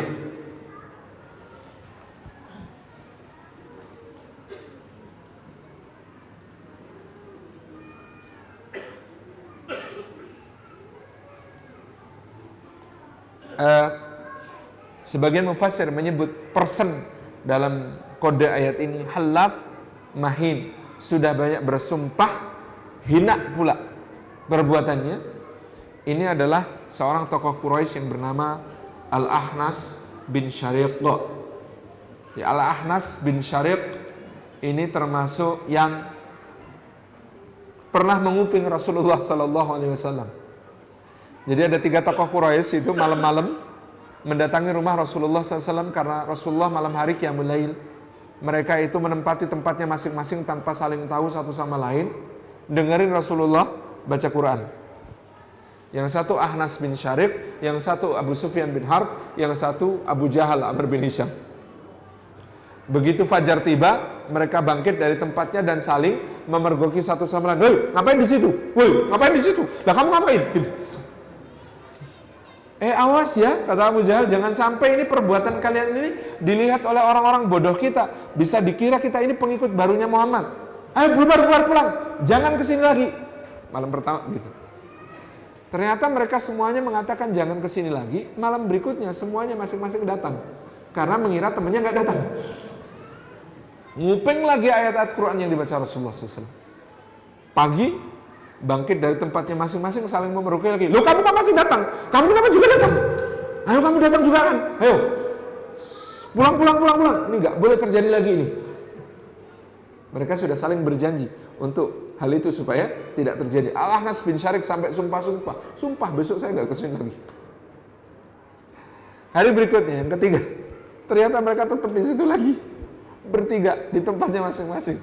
Begitu fajar hari ketiga ini muncul, Abu Jahal langsung narik dan mengatakan, demi Allah, kita tidak akan meninggalkan tempat ini sebelum kita bertiga bersumpah atas nama semua Tuhan yang kita sembah bahwa kita tidak akan balik ke sini. Lu sumpah semuanya. Pulang ke rumah masing-masing. Yang paling nggak tahan itu Al-Ahnas bin Syarik ternyata. Dia kemudian mendatangi Abu Sufyan bin Harb. Abu Sufyan, 3 malam kita ngupingin Muhammad kan? Ya. Kamu ketemu nggak hal buruk dari yang dikatakan Muhammad? Kata Abu Sufyan, sebenarnya sih enggak. Terus gimana? Kita ini kenapa sih musuhin dia? Gitu. Jadi Al-Ahnas bin Syarik ini tanya, kenapa sih kita musuhin dia? Aku juga bingung, kata Abu Sufyan. Aku juga bingung kita ini ngapain gitu kan. Udah kita ketemu Abu Hakam, ketemu Abu Jahal yuk. Gitu. Ketemu Abu Jahal. Ya Abul Hakam, kamu 3 malam menguping Muhammad kan? Iya. Kamu ketemu nggak ucapannya Muhammad itu yang jelek, yang buruk, yang keliru, yang salah, yang batil? Ada nggak? Kata Abu Jahal, nggak ada. Beneran nggak ada? Nggak ada. Loh kenapa kita memusuhi dia? Nah, kata Abu Jahal, tahu tidak? Bani Abdi Manaf, suku besarnya Rasulullah itu Bani Abdi Manaf. Kan ada Hashim bin Abdi Manaf sama Muthalib bin Abdi Manaf. Yaitu kakek Rasulullah itu namanya Hashim bin Abdi Manaf, kakek buyut Rasulullah, Hashim bin Abdi Manaf. Jadi kabilah besarnya namanya Abdi Manaf. Nah, Abdi Manaf ini punya saudara namanya Abduddar. Mereka adalah putra Qusay bin Kilab, tokoh Quraisy yang terkemuka pada masa lalu. Ya. Bani Abdi Manaf dengan Bani Abdiddar itu dari dulu saingan. Ya, Umayyah, Makhzum itu Abduddar. Bani Umayyah sukunya Abu Sufyan, Bani Makhzum itu sukunya Abu Jahal, itu Bani Abduddar, bukan Abdi Manaf. Nah, Abu Jahal berkata begini, tahu tidak, dari dulu kita itu bisa mengalahkan Bani Abdi Manaf. Mereka menjamu orang dengan kemampuan mereka. Kita bisa saingi, jamuan kita lebih besar, lebih enak daripada mereka. Mereka menerima haji, memberi minum, memberi makanan, memberi bekal, menyediakan penginapan untuk orang-orang yang haji. Kita bisa laksanakan yang lebih besar dan lebih banyak daripada mereka. Lah sekarang kok di antara mereka ada yang ngaku nabi. Lah kita gimana ngalahinnya? Jadi kata Abu Jahal, lah sekarang di sana kok ada yang ngaku nabi, yaitu Rasulullah SAW. Lah kok kita gimana cara ngalahinnya coba? Kata Abu Jahal, enggak, aku enggak akan mau beriman kepada nabi yang dari Bani Abdi Manaf ini. Enggak sampai aku mati. Coba bayangkan, dia Abu Jahal itu ngerti kebenaran enggak? Ngerti banget. Satu hari Rasulullah SAW bertanya kepadanya, kenapa engkau mendustakan aku? Kata Abu Jahal, aku itu tidak mendustakan kamu, aku itu mendustakan yang kamu bawa. Gitu. Kata Abu Jahal. Satu hari Rasulullah berkata kepadanya, Qul kalimatan wahidatan, ya Abul Hakam, tamlikul Arab wal Ajam. Itu kalimatnya kan Rasulullah itu ternyata rimanya bagus ya. Qul kalimatan wahidatan ya Abul Hakam, tamlikul Arab wal Ajam. Katakan satu kalimat wahai Abu Jahal, maka engkau akan menjadi rajanya Arab maupun Ajam. Walau asyra kalimat ya Muhammad. Gitu. Oh kalau untuk jadi raja Arab dan Ajam saya siap meskipun 10 kalimat ya Muhammad. Kemudian Rasulullah mengatakan kul la ilaha illallah Muhammadur Rasulullah. Begitu dengar kalimat itu kata Abu Jahal, tilka kalimah yaghdabuhal muluk. Itu kalimat yang tidak disukai raja-raja. Jadi kalimat la ilaha illallah itu kalimat yang tidak disukai raja-raja. Ketika Rasulullah menawarkan tamlikul Arab wal Ajam, engkau akan jadi rajanya Arab dan Ajam. Yang dibayangkan Abu Jahal adalah jadi raja diktator sesuka dia, memerintah, berkuasa, senang-senang gitu kan. Sementara ketika kalimatnya adalah la ilaha illallah Muhammadur Rasulullah, makhluk yang paling lemah di muka bumi ini yang namanya raja. Jadi kalau kalimatnya adalah la ilaha illallah Muhammadur Rasulullah, maka makhluk yang paling lemah di muka bumi ini adalah raja. Dia ke atas, ditekan sama Allah, memerintahnya harus sesuai dengan aturan-aturannya. Dia dari samping digugat oleh Rasulullah karena memerintah umatnya harus sesuai dengan sunnah-sunnahnya. Dia dari bawah dituntut oleh rakyat kalau kemudian dia tidak adil dan tidak amanah. Jadi kalau kalimat la ilaha illallahnya benar, kata Syekh Abdul Karim Zaidan, kesimpulannya nggak mungkin orang suka kekuasaan. Orang yang kalimat la ilaha illallah di dalam hatinya itu benar, itu nggak mungkin suka sama kekuasaan. Kalau diberi amanah dia laksanakan, tapi sukanya enggak. Makanya Umar bin Abdul Aziz itu sudah disubyo-subyo, semua orang mengatakan khalifah, khalifah, khalifah, amirul mu'minin, amirul mu'minin. Umar bin Abdul Aziz pidato pertama mengatakan, demi Allah, sungguh aku orang yang lemah. Aku tidak mampu untuk melaksanakan amanah ini. Demi Allah, aku meletakkan amanah ini. Siapa di antara kalian yang menginginkan untuk menjadi khalifah, kemarilah aku yang akan membayatnya pertama kali. Orang mengatakan, enggak, kami maunya kamu kok. Nangis dia, kalian telah meletakkan aku di tubir neraka jahanam. Nah, ini orang la ilaha illallahnya benar, maka dia tidak bisa mencintai kekuasaan. Kalau orang kok cinta kekuasaan, pengen berkuasa dengan segala cara, pasti la ilaha illallahnya benar. Pasti la ilaha illallahnya enggak benar. Itu aja, clear kesimpulannya. Karena kata Abu Jahal ini dalilnya dari Abu Jahal ini. Ini penting ini, harus tahu dalilnya dari Abu Jahal. Tilka kalimah yaghdabuhal muluk. Itu kalimat yang pasti dibenci oleh raja-raja. Jadi kalimat la ilallah itu kalimat yang pasti dibenci oleh raja-raja. Wala tuti kullu halafin mahin. Sampai di situ ya. 5 menit yang lalu saya sudah diperingatkan waktunya habis. Jadi kita akhir dulu, kita sambung insyaallah dengan pembahasan gitu ya. Yang berikutnya hamazim masya'im binamim manna'il khairi mu'tadin asim utullim ba'da dzalika zanim an kana da mali wa bani idza tutla alaihi ayatuna qala asatirul awwalin. Itu nanti persennya menurut mufassir beda-beda. Kita nanti akan telisik satu persatu insyaallah. Jazakumullah khairan. Assalamualaikum warahmatullahi wabarakatuh.